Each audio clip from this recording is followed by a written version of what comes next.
नमस्कार, दोपहर की नंबर 1 डिबेट में आपका स्वागत है। मैं हूं आपके साथ हिमांशु दीक्षित। क्या हैदराबाद का किला हिलता देख ओवैसी इतने बौखला गए कि अब बदजुबानी की सारी सीमाएं वो तोड़ रहे हैं? देखिए, सवाल यह भी है कि क्या ओवैसी के पास मुसलमानों को भड़काना ही एक हथियार है जिससे वो वोट पा सकें? अज़दुद्दीन ओवैसी ने एक जनसभा में विवादित बयान दिया और उसमें ओवैसी विरोधियों पर कीड़े मक्खी पड़ने की बात कर रहे हैं। साथ ही ओवैसी मुसलमानों को अपने पाले में वोट देने की अपील कर रहे हैं और कह रहे हैं कि उनका वोट पड़ेगा तो सीएए 3 तलाक कानून लाने वाले को पैगाम जाएगा। इतना ही नहीं, ओवैसी मुसलमानों को पीएम मोदी के खिलाफ भड़का रहे हैं और कह रहे हैं कि आपके वोट का पैगाम पीएम तक जाएगा जो मुसलमानों को घुसपैठिए बता रहे हैं। आज इसी पर बात करेंगे, लेकिन उससे पहले आपको दिखाते हैं एक रिपोर्ट।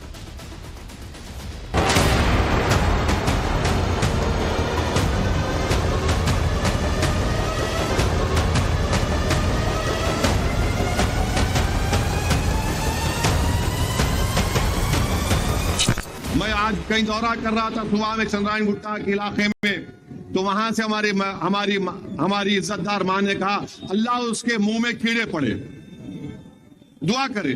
मैं बोला अम्मा दुआ करे तो कीड़े नहीं पड़ते, वोट डाले तो कीड़े पड़ते। तो खाली बोला तेरे मुंह में कीड़े पड़े, मट्ठी पड़ो। मेरे भाई जाके मशीन पे बटन दबाओ, मट्ठी भी पड़ेंगी उनके ऊपर, कीड़े भी पड़ेंगे। ओवैसी की पुश्तैनी सीट हैदराबाद से अब की बार पतंग की डोर डगमगा रही है। ओवैसी का किला हिल रहा है। माधवी लता ओवैसी के 40 साल के गढ़ को डहाने के लिए पूरा जोर लगा रही हैं। तो बौखलाहट में भाईजान कभी शैतान कभी हिंदू मुसलमान कर रहे हैं। लेकिन अब ओवैसी ने बदजुबानी की सारी हदें पार कर दी। अब ओवैसी विरोधियों पर कीड़े मकोड़े पड़ने जैसी बातें कर रहे हैं। एक बार फिर सुनिए ओवैसी भाईजान की जुबान से ये नफरती बयान। मैं आज कहीं दौरा कर रहा था सुबह में चंद्रायन गुट्टा के इलाके में, तो वहां से हमारी इज्जतदार मां ने कहा अल्लाह उसके मुंह में कीड़े पड़े, दुआ करे। मैं बोला अम्मा दुआ करे तो कीड़े नहीं पड़ते, वोट डाले तो कीड़े पड़ते। तो खाली बोला तेरे मुंह में कीड़े पड़े, मट्ठी पड़ो। मेरे भाई जाके मशीन पे बटन दबाओ, मट्ठी भी पड़ेंगी उनके ऊपर, कीड़े भी पड़ेंगे। ऐसी बयानबाजी ओवैसी साहब की बौखलाहट नहीं तो फिर क्या है? सवाल है आखिरकार ओवैसी किस पर कीड़े पड़ने की बात कर रहे हैं?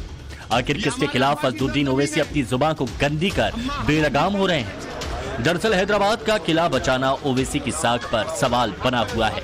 40 साल से ओवैसी परिवार का एक छत्र राज हैदराबाद में रहा है, लेकिन अब की बार चुनौती बड़ी है। तो ओवैसी किला बचाने के लिए हर हथकंडा अपना रहे हैं। लोगों के पास जाकर वोट डालने की अपील कर रहे हैं। ओवैसी के भड़काऊ एजेंडे में मंदिर, मस्जिद, 3 तलाक से लेकर सीएए, एनआरसी तक है। ओवैसी का मकसद सिर्फ एक है, मुसलमानों को भड़का सके और वोट अपने पाले में ला सके। आप अपने के वोट का इस्तेमाल कर रहे हैं। आप अपने वोट के जरिए उन लोगों को, उन ताकतों को, उन जालिमों को पैगाम दे रहे हैं जो भारत में नफरत की दीवारों को उठा चुके हैं, जो भारत में नफरत की दीवारों को उठाकर इबादत गाहों को निशाना बनाना चाहते हैं। आप उन ताकतों को पैगाम दे रहे हैं जो ट्रिपल तलाक का गलत कानून बना चुके हैं, जिससे सबसे बड़ा नुकसान मुस्लिम खवातीन को पड़ रहा है। आप अपने के कोर्ट इस्तेमाल करके जमहूरी तरीके से आप बीजेपी को पैगाम दे रहे हैं कि तुमने CAA का जो कानून बनाया, तुम NPR NRC करना चाहते हो उस देश में, ताकि हमारे ही शहर में, हमारे ही रियासत में, हमारे ही मुल्क में हमको स्टेटलेस कर दिया जाएगा। आप अपने के कोर्ट का इस्तेमाल करके उन ताकतों को ये पैगाम दे रहे हैं, बल्कि आप हिंदुस्तान के वजीर आजम को पैगाम दे रहेंगे कि जो कह रहे हैं कि मुसलमान इस देश के घुसपैठी हैं, आपका एक एक वोट जब पतंग के निशान पर दबेगा तो आप वजीर आजम को बोल रहे हैं कि हम बांग्लादेश, पाकिस्तान या अफगानिस्तान या श्रीलंका या बर्मा से नहीं आए, हम 550-600 साल से सरजमीन पर जिंदा हैं। ओवैसी वोट के लिए मुसलमानों को भड़का रहे हैं। जबकि माधवी लता हिंदू इलाका हो या फिर भाईजान का मुस्लिम मोहल्ला धुआंधार प्रचार कर रही है। ओवैसी की टेंशन की सबसे बड़ी वजह यही है। अब सवाल है कि मुसलमानों को भड़काकर और क्या कीड़े मकोड़े पड़ने की बात कहकर ओवैसी अपना किला बचा पाएंगे, या फिर माधवी लता अब की बार चार मीनार से ओवैसी की पतंग को उड़ने से पहले ही उसकी डोर काट देंगी। ब्यूरो रिपोर्ट, टाइम्स नाउ न भारत।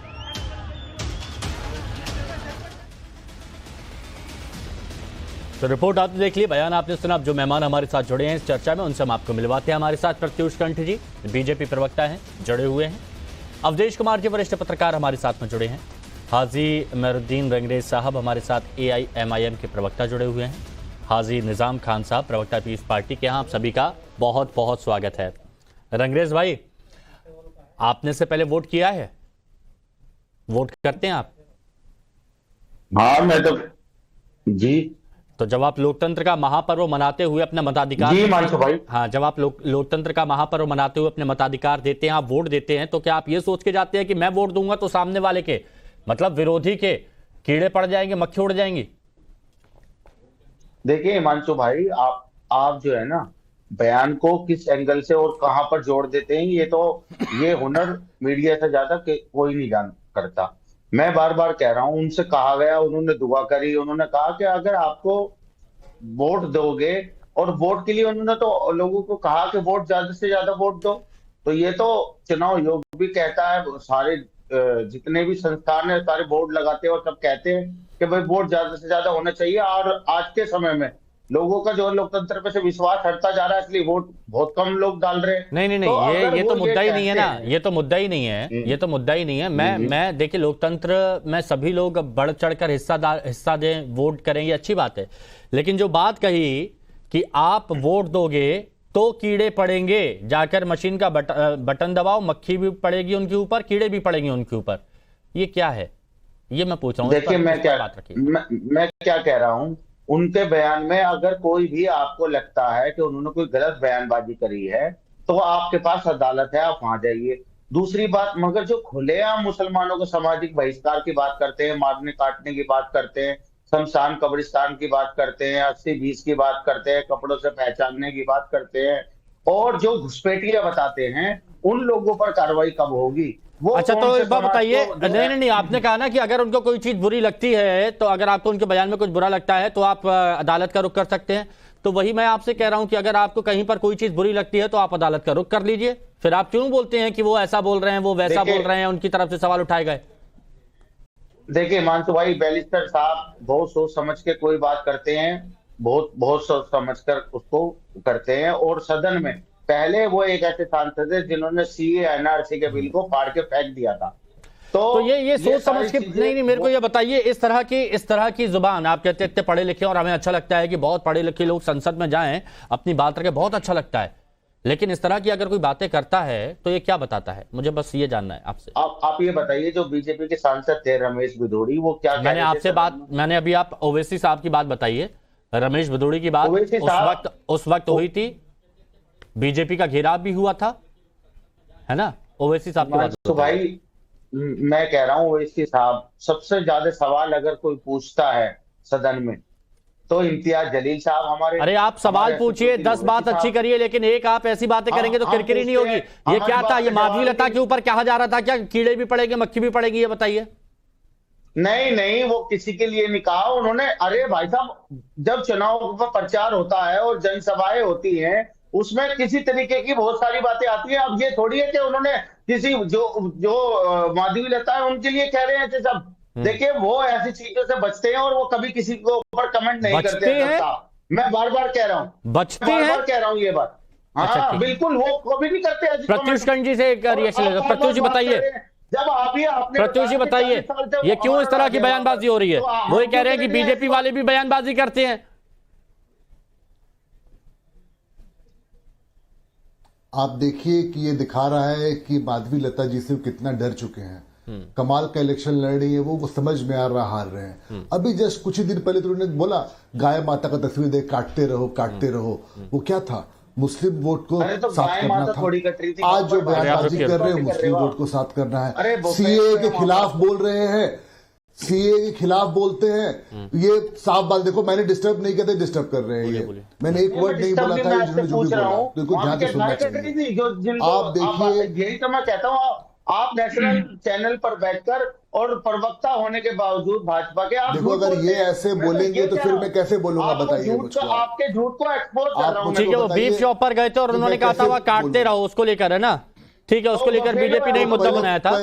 बात कंप्लीट करिए प्रत्युष रंगरेज भाई, प्लीज बीच में डिस्टर्ब नहीं, मैं दोबारा आ जाऊंगा, फिर बात रखिएगा ना। अभी प्रत्युष जी की बात होने दीजिए। बोला मैंने तो कुछ नहीं बोला। बोलिए प्रत्युष जी, कंटिन्यू बोलने पे। हाँ अच्छा, आपने स्वीकार भी कर लिया कि आप ये देखिए कि किस तरह से माधवी। अरे हिमांशु भाई जरा ध्यान तो दीजिए, क्या कह रहे हैं वो, उनके वर्ड पे तो देखो भाई, अगर ये आदमी ऐसे ही बोलेंगे तो ये डिबेट कैसे होगा। मैं भी बोलूंगा, वो भी बोलेंगे। मैंने तो एक वर्ड नहीं बोला। भाई थोड़ा सा रुकिए, देखिए अभी दो मेहमान और हैं, शांति से बैठे हुए, उनके पास जाना है मुझे। रुकिए। हाँ, आप ये देखेंगे कि किस तरह से माधवी लता जी के डर से वो सीए के बारे में गलत बात बोल रहे हैं। अरे सीए क्या है? उस स्पीच के बाद उन्होंने बोला, सीए क्लियरली बताता है कि जो हिंदू, सिख, ईसाई जो भी बांग्लादेश में थे, पाकिस्तान में थे, जो रिलीजन के वजह से परसिक्यूट हो रहे हैं, उनको सिटीजनशिप किसी का ले थोड़ी रहे हैं इसके अंदर सिटीजनशिप हम लोग। उसके बाद अब देखिए, आज इस तरह की भद्दी भाषा का प्रयोग करना, ये बोलना कि पुलिस हटा दो, सब मुसलमानों को मार देंगे, इनके लिए तो औरंगजेब हीरो है इनका। आज जब सब कुछ हो गया तो उसके बाद ये फिर वही हिंदू मुस्लिम पे आ रहे हैं, मुसलमान वोटों को नहीं। प्रत्युष जी, ये एआईएमआईएम की तरफ से ये कहा जा रहा है कि मुसलमानों को घुसपैठिया सबसे पहले बीजेपी ने बोला, मुसलमानों को घुसपैठिया बीजेपी ने बोला, और इसीलिए ये हमला हो रहा है।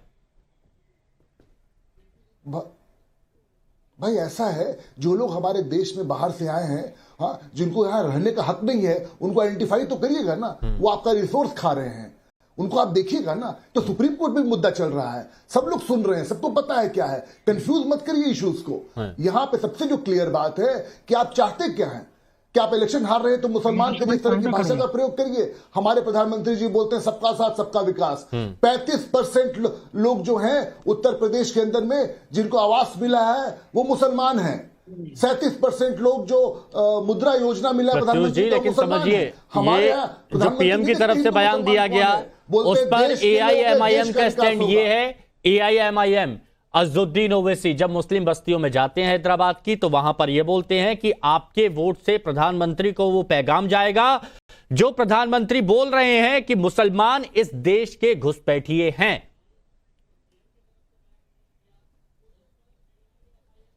देखिए, आप बात को घुमाइए नहीं।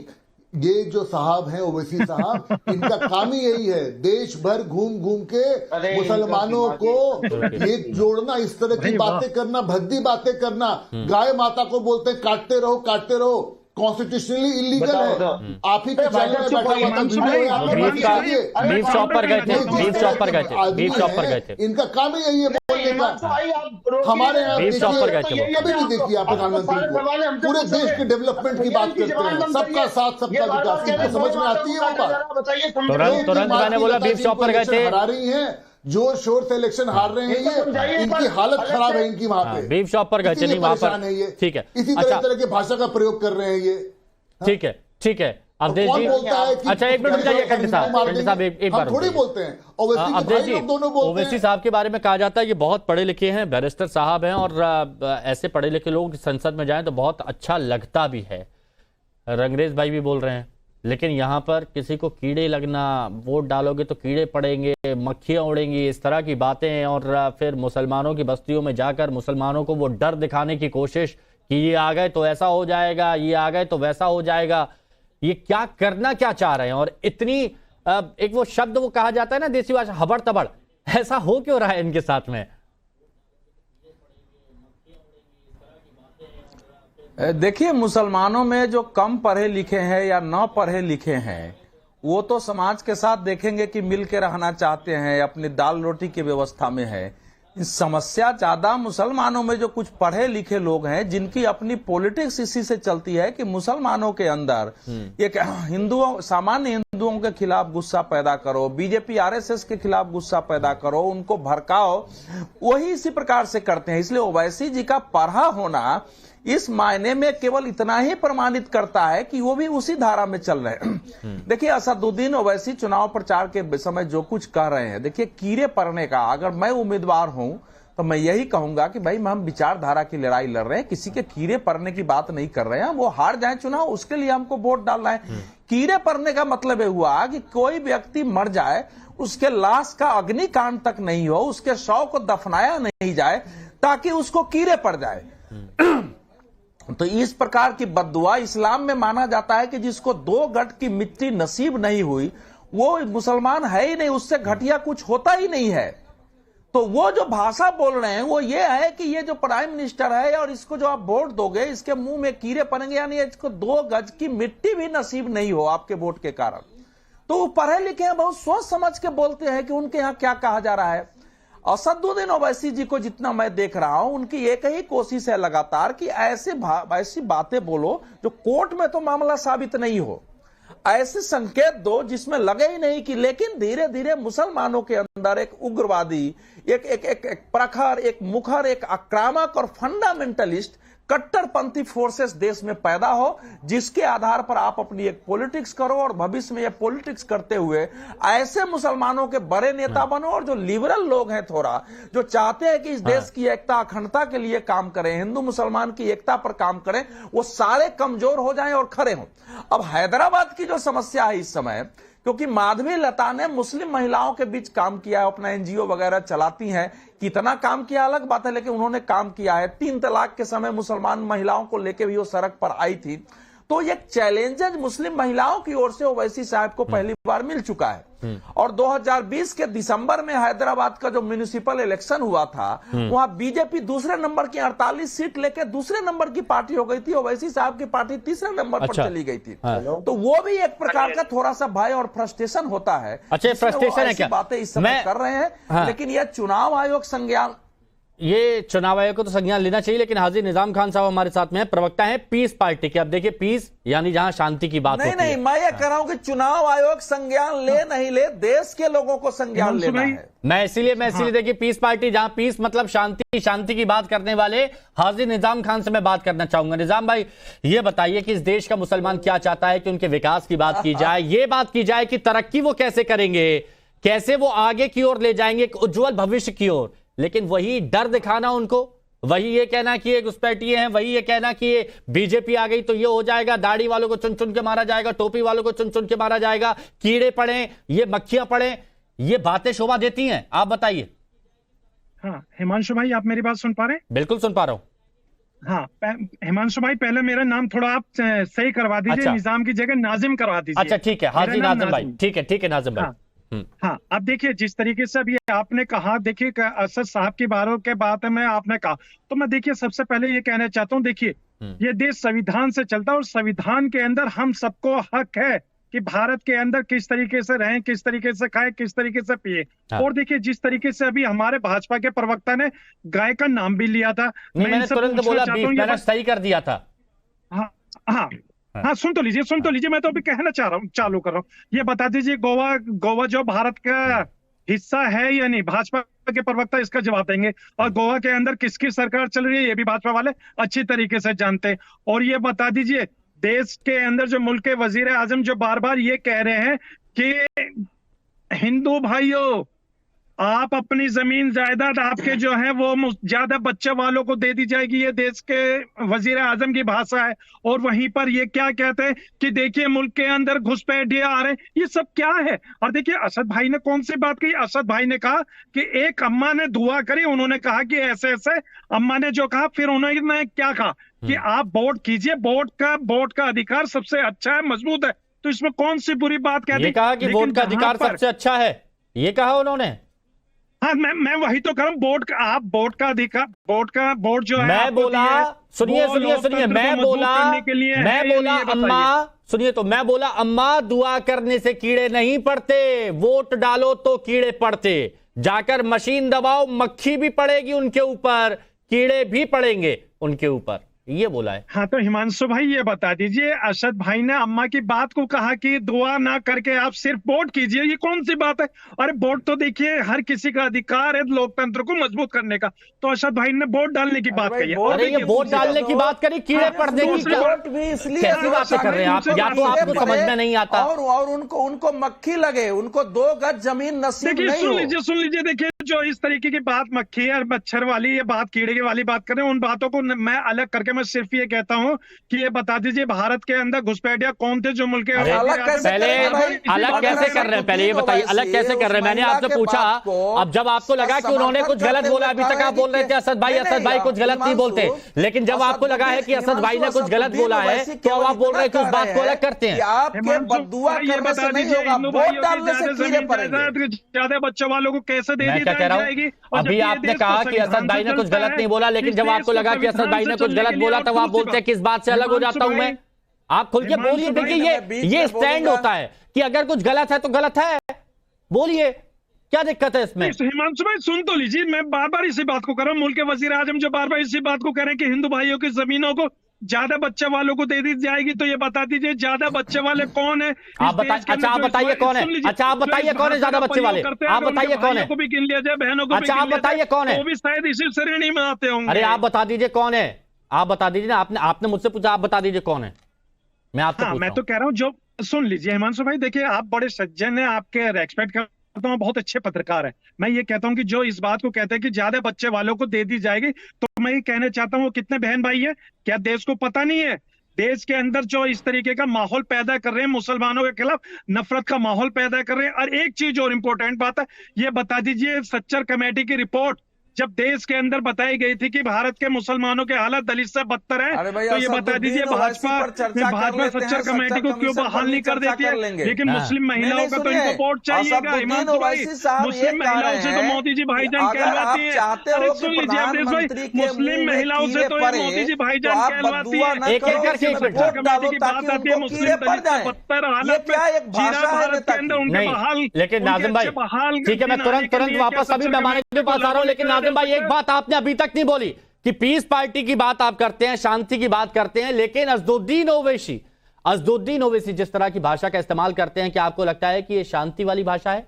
क्या आपको लगता है शांति वाली भाषा है, भड़काने वाली भाषा है? ईमानदारी से बताइएगा हिमांशु भाई। देखिए मुझे तो देखिए ना तो सुन लीजिए ना तो मुझे जो पार्लियामेंट के अंदर रमेश बिदूड़ी का जो बयान था, जो कह रहा था कि मुल्लों के बारे में, मैंने कहा बहुत गलत भाषा है वो, और मैं खुलकर बोलता हूँ, मैं स्टैंड लेता हूँ, बहुत गलत भाषा थी वो। पर चले जाएंगे। और दूसरी बात देखिए, दूसरी बात सुन लीजिए अवधेश भाई, सुन लीजिए। और दूसरी बात, मुल्क के वजीर आजम क्या कहते हैं, कपड़ों से पहचान हो जाती है, तो अभी तक ये बता दीजिए कपड़ों से पहचान हुई है भारत के अंदर या नहीं? और तीसरी बात, फिर आप नहीं बोलेंगे, यानी आप नहीं बोलेंगे, यानी स्पष्ट है। कौन कहता है? हाँ, ये भी तो बात है। मुझे ठीक है। अब मेरे को एक बात बताइए, एक सवाल उठ रहा है रंगरेज भाई, एक सवाल उठ रहा है। नहीं नाज़िम भाई, मुद्दे पे बात नहीं करेंगे, आगे मेहमानों के पास जाऊंगा, मेरे को मुद्दे पे रहना है। प्रधानमंत्री ने कभी बोला है? अरे अवधेश जी आप जानते नहीं है, आप इसका मतलब मोदी जी के भाषण नहीं सुनते हैं आप, मुल्क के वजीर आजम के। मोदी जी ने खुद कहा है कि कपड़ों से पहचान होती है, इसका मतलब ये है कि आप लोगों को नहीं पता। अरे भाई थोड़ी जानकारी डिबेट पर लेकर बैठा करें, तो पीस पार्टी वालों के सामने आप तर्क रख सकते हैं। पीस पार्टी के सामने अवधेश जी की बात रखिए, अवधेश जी की बात रखिए। नहीं सुनिए, प्रधानमंत्री के मुंह में कीड़े पड़े। एक बात बहुत स्पष्ट देखिए नाज़िम भाई, कंटिन्यू बोलेंगे तो कुछ नहीं होगा। बद्दुआ की बजाय वोट डालो ताकि उनको 2 गज की जमीन नसीब नहीं हो। देश के गद्दारों को गोली मारो सालों को। अवधेश भाई कौन बात कहता है ये बता दीजिए ना, इस तरीके की भाषा का प्रयोग कौन कर रहा है? वो तो सीधा गोली मारने की बात करते हैं। देश के गद्दार, अरे भाई देश के गद्दारों तो कह रहा हूँ, देश के गद्दारों को गोली मारो सालों को, इस तरीके की भाषा का प्रयोग कर रहे हैं। देश के गद्दारों को गाली दे रहा है, अरे नाज़िम आप सुनते रहिए, अपनी बात बोलने के बाद सुना भी करिए ना। आप अपनी बात बोलते हैं, उसके बाद सुना भी करिए ना। आप एक बार प्ले का बटन दबा दिया, पॉज का बटन है ही नहीं, फिर आप अपनी बात बोलते हैं तो फिर सुना भी करिए, थोड़ा सा सुन लिया करिए ना। आपने अपनी बात बोली। शांत नहीं होते हैं, ये शांत नहीं होते। मुझे समस्या यह है कि अगर कोई देश के गद्दारों को गाली देता है, हालांकि बड़े नेता गाली दे इसके पक्ष में मैं नहीं हूं, तो देश के गद्दारों को गाली देने पर क्यों कर रहे हैं? अगर मैं कहूं कि इस देश के गद्दार मर जाए तो स्वयं को इस पर रिएक्ट क्यों करना है, मुझे ये समझ में नहीं आ रही है। अरे आप फिर आप बात नहीं सुन रहे हैं। आप नाज़िम, आप बात नहीं सुनते, फिर क्या मतलब है? नाज़िम, आप बात नहीं सुनते, क्या मतलब है? गद्दार खत्म हो, गद्दार की मृत्यु हो। एक बात स्पष्ट तौर पर कहिए, सुनिए इस बात का तुरंत जवाब दे देता हूं। नाज़िम भाई, आप सुनते नहीं है। अब्देल जी ने स्पष्ट कहा कि अगर कोई बड़ा नेता इस तरह की बातें बोलता है तो वो बिल्कुल गलत है, लेकिन देश के गद्दारों की अगर बात की जा रही है तो उसमें आप अपने आप को क्यों गिन रहे हैं? उसमें मुसलमानों को क्यों गिन रहे हैं? मुसलमान तो देशभक्त भी हैं, सब है। हाँ, सुन लीजिए हिमांशु भाई, आपके सवाल का जवाब देता हूं। सुन लीजिए 10 सेकंड। देखिए, हमें इसलिए कहना पड़ता है कि जब मुल्क के वजीर आजम घुसपैठिया नाम लेकर अगर संबोधित करते हैं, सर अगर हमारे सीने पे आज भी आप देखेंगे जलियांवाले बाग के गोलियों के निशान है, हमारे गले के अंदर आज भी फांसी के फंदों के निशान है। ठीक है रंगरेज भाई, ठीक है, अब आप इधर उधर का टॉपिक ले आके मुद्दे पर बात नहीं कर रहे हैं। रंगरेज भाई सुनिए, ये बात कही जा रही है कि माधवी लता जिस तरह से फाइट दे रही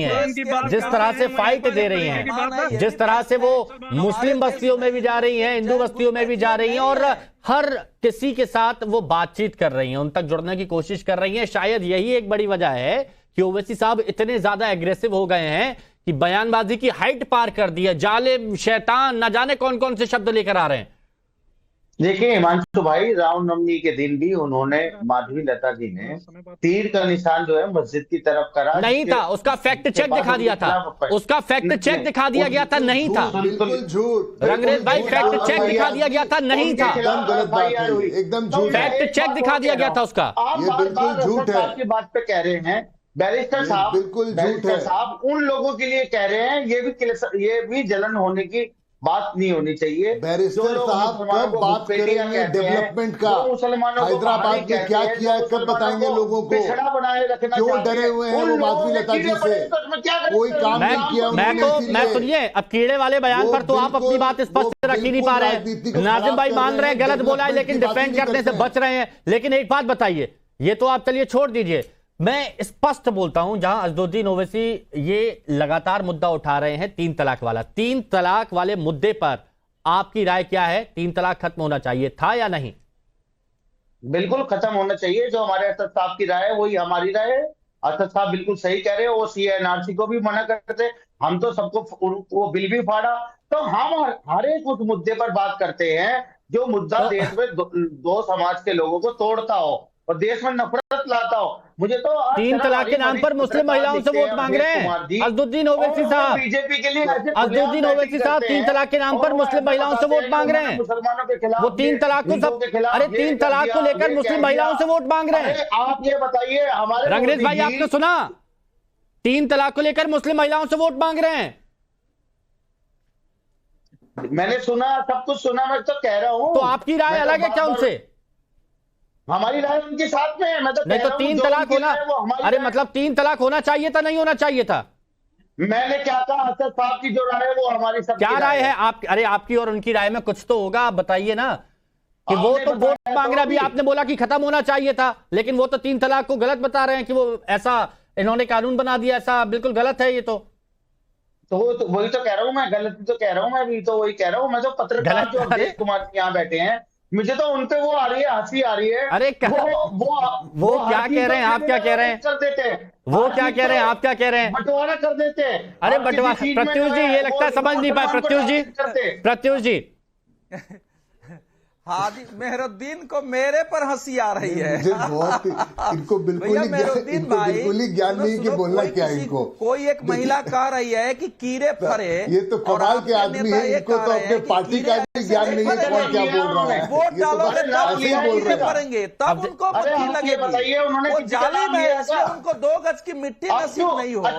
इस प्रकार के इस स्तर पर उतर के कोई इतना बड़ा नेता बात कर रहा है तो उसका विरोध नहीं किया जाएगा। जब मुसलमानों को कहा जाता है कि मुसलमानों को थोड़ी कहा है, तो गद्दारों को कहा है, तो कीड़े भी उसके पड़ेंगे। जो लोग हमें घुसपैठिया कहते हैं, जो उनसे नफरत करते हैं, तो बस ठीक है। अरे तो भाई उसमें ये तो देखिए कि वोट डालने से क्या कह रहे हैं उनके। आपको घुसपैठिया नहीं कहा गया है, लेकिन क्या तर्क देते हैं आप लोग? नहीं नहीं, घुसपैठिए इस देश में हैं और ज्यादातर घुसपैठिए मुसलमान हिमांशु भाई, हैं। सच है। हिमांशु भाई, देखिए, सीपी जोशी का एक बयान था। आप घुसपैठिए एक प्लीज वन एक सुनिए ना बहुत जल्दी ये चीज क्लियर कर देते हैं, बहुत जल्दी। अवधेश जी एक मिनट अवधेश जी, ये 3 तलाक वाले कानून का मामला ये समझ नहीं पा रहे रंगरेज भाई, या फिर समझना नहीं चाह रहे हैं कि ओवैसी साहब क्या कह रहे हैं, इनकी राय क्या है? नहीं, ओवैसी साहब जो है इंडियन पर्सनल लॉ बोर्ड के मेंबर हैं। इंडियन पर्सनल लॉ बोर्ड ने सुप्रीम कोर्ट में 3 तलाक के मामले में एफिडेविट देके कहा था कि महिलाओं का मस्तिष्क उतना तीव्र नहीं होता है, उनके पास उतनी बुद्धि नहीं होती है, वो सही फैसला नहीं कर सकती है, इसलिए 3 तलाक को जारी रखा जाए। तो असदुद्दीन ओवैसी उसके पीछे होते हैं। तो ओवैसी साहब की हमेशा से सोच रही है कि महिलाओं में उतना ज्ञान होता ही नहीं है, उनको अकल होती ही नहीं है। ये तो सुप्रीम कोर्ट में रिपोर्ट दिया हुआ है। तो उसी भाषा को कह रहे हैं कि भैया ये ओवैसी साहब की बात कह रहे हैं, आप बीच में बोल रहे हो। अरे ओवैसी साहब की बात कह रहे हैं, वो ओवैसी साहब की सोच बता रहे हैं। है कि नहीं? असदुद्दीन ओवैसी साहब जो है इंडियन पर्सनल लॉ बोर्ड के, मुस्लिम पर्सनल लॉ बोर्ड के मेंबर हैं। हैदराबाद में उसकी मीटिंग हुई थी। हैदराबाद के मीटिंग में मुस्लिम बोर्ड ने कुछ प्रस्ताव पारित किए थे जिसमें 3 तलाक के केस के खिलाफ लड़ना था। उसमें ये सब हैदराबाद में ही तय हुआ था। इसलिए असदुद्दीन ओवैसी साहब का एजेंडा बिल्कुल साफ है कि मुसलमानों के अंदर कट्टरपंथी पैदा करो, अंधविश्वास पैदा करो, उनको आक्रामक बनाओ और विकास की बात से दूर रखो, भले वो कुरान विकास की बात से दूर रखो। और इसीलिए तो मुझे एक जगह बता दीजिए जहां मुस्लिमों के विकास की बात असदुद्दीन ओवैसी ने की हो। एक जगह बताइए जहां मुस्लिम लोगों के विकास की बात उन्होंने की हो। जब भी कोई बयान तो भड़काऊ बयान, जब भी कोई बात की जाती है तो टोपी की बात की जाती है, दाढ़ी की बात की जाती है, वो गोली मार देंगे, वो आपको बाहर निकाल देंगे। एक बार भी नहीं कहा कि इनकी शिक्षा को लेकर मैं क्या करूंगा, एक बार भी ये नहीं कहा कि इनके रोजगार को लेकर मैं ये क्या करूंगा। इसी बात से आपत्ति है। प्रत्युष कंठ जी, ये बताइए कि अब ये जो जालिम, शैतान, कीड़े मक्खी, ये सारे शब्द जो निकल रहे हैं, ये शब्द कितना इंपैक्ट डालेंगे 4 जून को, बताइए, उम्मीद क्या है आपको? आपने बहुत ही कमाल की बात की जो मैं शुरू से इस शो पे कहना चाह रहा था कि कभी आपने सुना कोई डेवलपमेंट का बात करते हुए कि मैंने एजुकेशन ले आया, टेक्नोलॉजी ले आया, हॉस्पिटल ले आया? कभी भी नहीं करेंगे। सिर्फ यही कीड़े पड़े, उसको मार दो, पुलिस हटा दो, गोली मार देंगे, सिर्फ यही राजनीति किया इन्होंने। कभी भी आज तक कोई भी प्रोग्राम में आप इनको नहीं सुनेंगे किसी भी पब्लिक फंक्शन में ये बोलते हुए कि मैंने हैदराबाद के लिए क्या किया है, अपने कौम के लिए क्या किया है, स्कूल लाए, ठीक है। मैं तो ये कहूंगा कि ये जो जनता है, हैदराबाद की जनता और पूरे देश की जनता, देखे मक्खी आ गए, कीड़े आ गए, जालिम आ गए, शैतान आ गए, अब ना जाने अगला लेवल क्या आएगा। अब जो भी अगला लेवल आएगा, आप अपने वोट का लेवल दिखाइएगा, वोट की ताकत दिखाइएगा। बहुत बहुत शुक्रिया आप सभी का हमारे साथ जुड़ने के लिए, इस चर्चा में शामिल होने के लिए।